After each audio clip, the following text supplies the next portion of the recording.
అడుగుతున్నాను. ముఖ్యంగా పోలీసులను అడుగుతున్నాను. ఇదే పోలింగ్ స్టేషన్స్, ఈ 13 స్టేషన్స్ కాదు, పులివెందుల నియోజకవర్గంలో ఉన్నటువంటి 230 పోలింగ్ స్టేషన్స్ కలిపి అసెంబ్లీ ఎలక్షన్స్లో 230 పోలింగ్ స్టేషన్స్ ఉంటే 230 పోలింగ్ స్టేషన్స్కు ఇంతమంది పోలీస్ బందోబస్తు లేదు. అయినా సవ్యంగా జరిగినాయి. ఎక్కడే కానీ కంప్లైంట్ లేదు. ఏ నాయకుడు కూర్చొని ఏ పార్టీకి సంబంధించినటువంటి వ్యక్తి కూడా ఆ రోజు కంప్లైంట్ చేయాలి ఎలక్షన్ కమిషన్కి, ఇక్కడ ఎన్నికలు కరెక్ట్గా జరగలేదనేటువంటి ఒక్కరు కూడా ఆ రోజు కంప్లైంట్ చేయలే. కానీ ఈరోజు 700 మంది పోలీసులు వచ్చి మీ యొక్క తుపాకులతో, మీ యొక్క యూనిఫామ్తో అక్కడటువంటి సామాన్యులంతా బెదిరించి ఈరోజు దొంగ ఓట్లు వేసుకొని ఈరోజు బయట ఊరోళ్ళని తెచ్చి ఓట్లు వేపించి గొప్పగా ఈరోజు అధికార పార్టీ నాయకులు చెప్తున్నారు.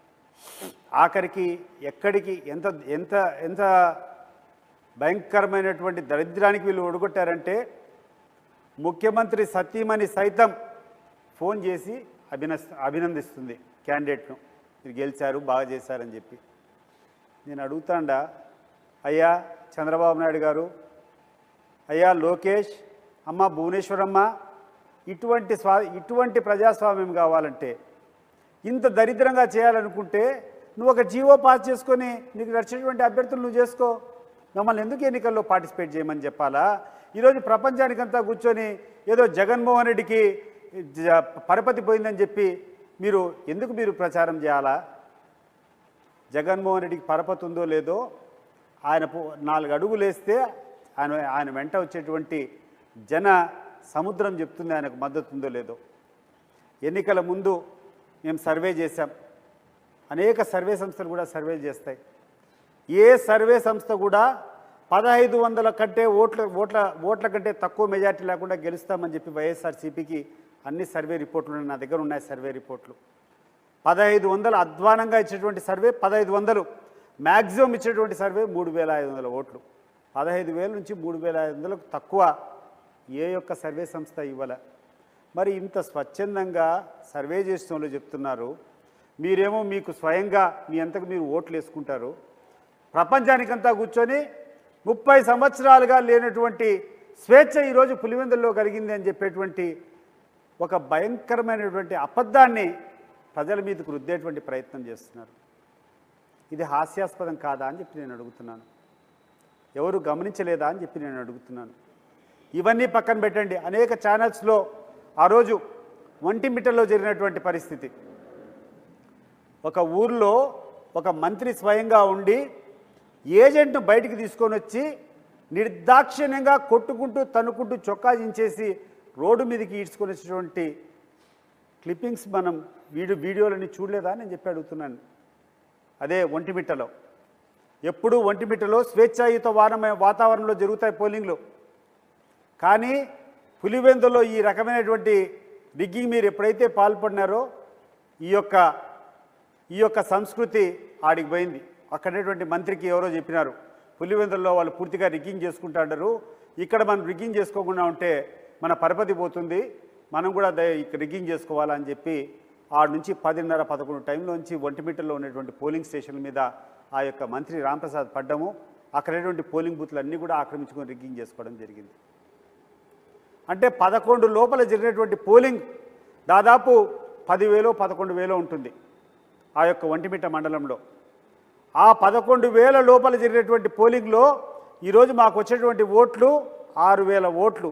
అది గుర్తుపెట్టుకోమని చెప్తున్నాను. అది వైఎస్ఆర్ కాంగ్రెస్ పార్టీకి ఉన్నటువంటి స్ట్రెంగ్త్. ప్రజాస్వామ్యబద్ధంగా సాయంత్రం వరకు ఎన్నికలు జరిగింటే మీరు కనీసం 3-4 వేల ఓట్ల తేడాతో ఒంటిమిట్టలో ఓడిపోయేవాళ్ళు, కనీసం 1,500 నుంచి 3,500 ఓట్ల తేడాతో పులివెందుల్లో ఓడిపోయి ఉండేవాళ్ళు. కానీ ఈరోజు ఓడిపోవడం, ఈరోజు మీరు తప్పుడు మార్గాలతో పులివెందుల్లో ఉన్నటువంటి జెడ్పీటీసీ ఎన్నికను పోలీస్ సహకారంతో బయట నుంచి వచ్చినటువంటి వ్యక్తులందరినీ కూడా క్యూలో పెట్టుకొని ఓట్లు వేయించుకొని గెలిచారని చెప్పి మీరు చేసుకునేటువంటి ఈరోజు ప్రచారం చూస్తూ ఉంటే అసలు నవ్వాలనో దీన్ని చూసుకొని ఏమనుకోవాలనో కూడా అర్థం కావడంలా. తెలుగుదేశం పార్టీ నాయకులకు చెప్తున్నాను, మీరేమైనా ప్రజలు ఇవన్నీ చూడలేదనుకుంటున్నారేమో, ప్రతి ఒక్క విషయం గమనిస్తున్నారు. అంతో ఇంతో చంద్రబాబు నాయుడు మీద గౌరవం ఏదన్నా ఉన్నింది గతంలో గడిచిన 30 సంవత్సరాల నుంచి ఆయన రాజకీయాల్లో ఉన్నాడంటే ఒకే ఒక కారణం ఏంటంటే కొన్ని విలువలతో రాజకీయం చేస్తాడు, దౌర్జన్యాలు ఇటువంటి చంద్రబాబు నాయుడు చేయడు అనేటువంటి ఒక పేరు ఉండబట్టి ఇన్ని రోజులు మీరు రాజకీయాల్లో మునగడ సాధించారు. ఈరోజు 4వ పర్యాయం చంద్రబాబు నాయుడు ముఖ్యమంత్రి అయినాడంటే దానికి కారణం ఈ ప్రజాస్వామ్యం అనేటువంటి విషయాన్ని చంద్రబాబు నాయుడు గారు మర్చిపోకూడదు. చంద్రబాబు నాయుడు గారు మీరు 4 సార్లు ఒకసారి అధికారంలో లేకుండా మళ్ళీ అధికారంలోకి వచ్చినారంటే కారణం ప్రజలకు ఉన్నటువంటి ఓటు, ప్రజలు ఓట్లు వేశారు కాబట్టి నీకు అధికారం వచ్చింది. అదే ఈరోజు నువ్వు చేసేటువంటి పద్ధతుల్లో ఎన్నికలు జరిపించినంటే అప్పుడున్నటువంటి ప్రభుత్వాలు నువ్వు మళ్ళా వచ్చేదానికి అవకాశం ఉందా ఒకసారి గుర్తుపెట్టుకో. ఈరోజు ఆ వ్యవస్థను నాశనం చేశావు నువ్వు. ఆ తర్వాత నిందలు మాత్రం విపరీతంగా జగన్మోహన్ రెడ్డి గారి మీద మోపుతున్నావు. నేను అడుగుతున్నాను, ఈ నిందలు మోపేటువంటి నాయకులందరినీ నేను అడుగుతున్నాను, పులివెందులలో ఏ ఎన్నికలలో ఎప్పుడు జగన్మోహన్ రెడ్డి అన్న తప్పు చేశాడో ఒక్కసారి మీరు చెప్పండి. 2011లో అతను రిజైన్ చేసిన తర్వాత జరిగిందా, మళ్ళీ జరిగిన బై ఎలక్షన్లో జరిగిందా, లేకుండా ఉంటే 2014లో ఆయన నిలబడినటువంటి ఎలక్షన్లో జరిగిందా, 2019లో జరిగిందా, 2024లో జరిగిందా? ఇవన్నీ పక్కన పెట్టు. 4-5 బూతులకు సంబంధించినటువంటి విషయాలు. పట్టభద్రుల ఎన్నికలు పులివెందులో జరిగాయి. రాయలసీమ పట్టభద్రుల ఎన్నికలు జరిగినప్పుడు కావాలనుకుంటే జగన్మోహన్ రెడ్డి ఒక నిమిషం అంటే చిటికేస్తే ఆ యొక్క ప్రాంతం అంతా రిగ్గింగ్ చేసుకునేటువంటి పరిస్థితులు లేవా? మరి ఆయన అటువంటి పనికిరాని పనికి ఏ రోజైనా పూనుకున్నాడా అని చెప్పి నేను అడుగుతున్నాను. జగన్మోహన్ రెడ్డి గారికి ఒకటే ఒక నమ్మకం, నేను మేలు చేస్తున్నా ప్రజలకు నా మీద అభిమానం ఉంది, వాళ్ళకు నచ్చితే నేను లీడర్ అవుతా కానీ బలవంతంగా దౌర్జన్యంగా ఏ రోజు కాకూడదని చెప్పి ప్రజాస్వామ్య వ్యవస్థను గట్టిగా నమ్మినటువంటి వ్యక్తి జగన్మోహన్ రెడ్డి. మరి ఆయన మీద ఈరోజు మీరు బురద జల్లుతుండరు. జగన్మోహన్ రెడ్డి దౌర్జన్యాలు చేశాడు, జగన్మోహన్ రెడ్డి అన్యాయాలు చేశాడు, జగన్మోహన్ రెడ్డి ఎప్పుడే కానీ పులివెందులో లేదు ఈరోజు స్వేచ్ఛ అని చెప్పి మీకు అంత ధైర్యం ఉంటే, నిజంగా మీకు ప్రజాస్వామ్యం మీద విశ్వాసం ఉంటే నేను అడిగేటువంటి ఒక్కటే ఒక ఛాలెంజ్, మీరు సిద్ధంగా అండి.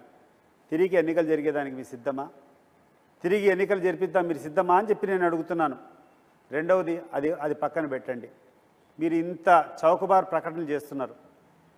హైదరాబాద్ నుంచి కానీ లేకుండా ఉంటే విజయవాడ నుంచి కానీ ఈ సమాజంలో పేరున్నటువంటి ఒక ఉన్నతమైనటువంటి టీమును పంపించి ఆ గ్రామాల్లో విచారించమని చెప్పండి. ఆ గ్రామాల్లో ఉన్నటువంటి ప్రజల యొక్క అభిప్రాయాన్ని తీసుకోమని చెప్పండి. వాళ్ళకు ఆ రోజు స్వేచ్ఛగా ఎన్నికలు జరిగాయా లేదా అని చెప్పి ఆ గ్రామాల్లో పోయి అడిగితే తెలుస్తుంది. ఈ స్వాతంత్ర దినోత్సవ సందర్భంగా నేను ప్రతి ఒక్కరికి విజ్ఞప్తి చేస్తున్నాను. ఈ యొక్క స్వాతంత్ర స్ఫూర్తి, ఈ యొక్క స్వేచ్ఛ ప్రజలకందరికీ కూడా వాళ్ళకు ఉన్నటువంటి హక్కులు ఇవన్నీ కాపాడాల్సినటువంటి బాధ్యత ఈరోజు ఈ దేశంలో ఉన్నటువంటి అన్ని వ్యవస్థలది.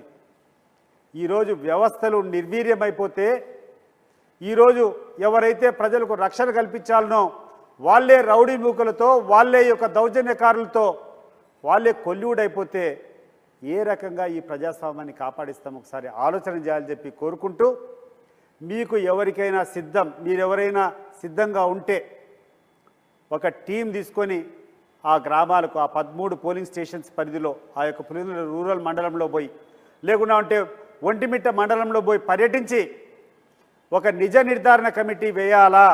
వాళ్ళు కూర్చొని ఇక్కడ స్వేచ్ఛగా ఎన్నికలు జరిగాయంటే మేము ఓడిపోయినామని చెప్పి ఒప్పుకునేదానికి రెడీ. కానీ ఇటువంటి చౌకబారు ఎలక్షన్స్ జరిపి ప్రజలను ఓట్లను వేయకుండా వాళ్ళ దగ్గర నుంచి లాక్కొని మళ్ళా మీరు చేసింది ఒక గొప్ప ఘనకారమైనట్టు 30 సంవత్సరాలుగా లేనటువంటి ఒక కొత్త స్వేచ్ఛను మీరు ఇచ్చినటువంటి మీరు మాట్లాడింది చాలా హాస్యాస్పదంగా ఉంది. ప్రజలు చూసి నవ్వుకుంటున్నారు అని చెప్పి తెలియజేసుకుంటూ, జగన్మోహన్ రెడ్డి లాంటి స్వచ్ఛమైనటువంటి నాయకునితో ఈరోజు మీరు ఆయన అబాసు పాలు చేయాలని చేస్తున్నటువంటి ప్రయత్నం ఫలించదు.